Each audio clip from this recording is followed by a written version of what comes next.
Mga bossing, magandang hapon sa inyo. Maulan pa rin hapon mga bossing. Wala na yung baha sa atin. Inabot kami ng baha dito mga bossing.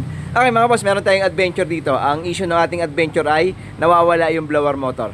Okay, so pakita ko lang sa inyo, baka ma-encounter nyo. Sinabi ko na kasi sa ating kliyente nung pumunta yan dito na pero nung dumating, nung unang punta niya ay gumagana pa naman. Pero ang reklamo niya nawawala daw. So kanina pumunta siya rito, talagang totally wala. Ngayon sabi ko, pagka nawala, katukin mo lang tong blower motor na to. Yan, tinanggalan nila yung tornilyo eh.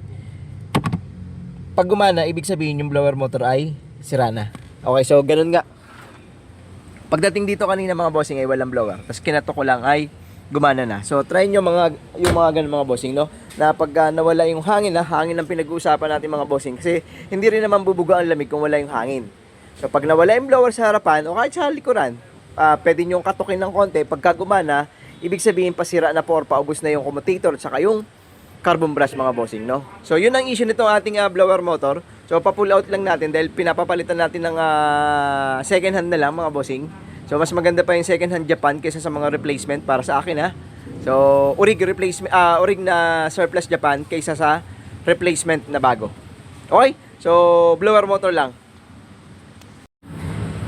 Okay mga bossing, ito yung kanyang blower motor. Nakita nyo yung loob? Kita ba yung loob? Ayun o. Pudpud na at saka maitim na. Ayun. Okay, kaya hindi na po siya kumukontak. Ayun, yung itim na yun. Yung iba, yan, medyo kulay tanso pa ng konti. Okay yun. Pero pag tumigil siya rito, yun, yung umiikot sa loob na yun, wala na. Hindi na siya magkokontak. Kaya pagka kinakatok mga bossing ay gumagana pa siya. Kasi pagka nawala dun sa kulay itim, gagana siya ulit. Okay, so tinanggal na natin yan mga bossing dun sa kanyang housing. Kasi gagamitin pa rin natin yung housing niya. Dahil pag mga surplus Japan po mga bossing ay hindi siya magkaparehas ng korte ng blade at pwede rin yung housing. Hindi siya magkaparehas. Okay, so Japan surplus po itong ikakabit natin mga bossing. Okay, so share lang namin sa inyo yan. Hindi naman to masyado special, no? Wala namang magandang ano to. Pero baka ma-encounter nyo lang naman. At syempre dun sa mga kapanood nito ng mga magagaling na mga technician na naman, kuno na nakikipagtalo pa sa atin mga bossing, pero baka makatulong lang naman. Bahala na sila sa buhay nila kung anong sasabihin kasi, alam ko na yan, napakasimple lang naman yan. Gusto mo turuan pa kita. Okay, so shoutout sa mga nagko-comment na mga ganon, mabuhay ka. Galingan mo pa ho ng gusto. Kaya mga boss, ayan lang naman na.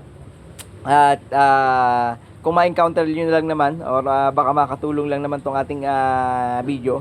So pag nawawala ang hangin, katukin nyo lang yung site ng may blower. Kahit aling sasakyan naman, kung makikita nyo yung blower motor mga bossing, pagka kinatok nyo at gumana, positive na yun, may problema na yung blower motor nyo. Okay? Okay na mga bossing, share lang namin sa inyo yan. Ang ating adventure ay blower motor lang naman ang issue.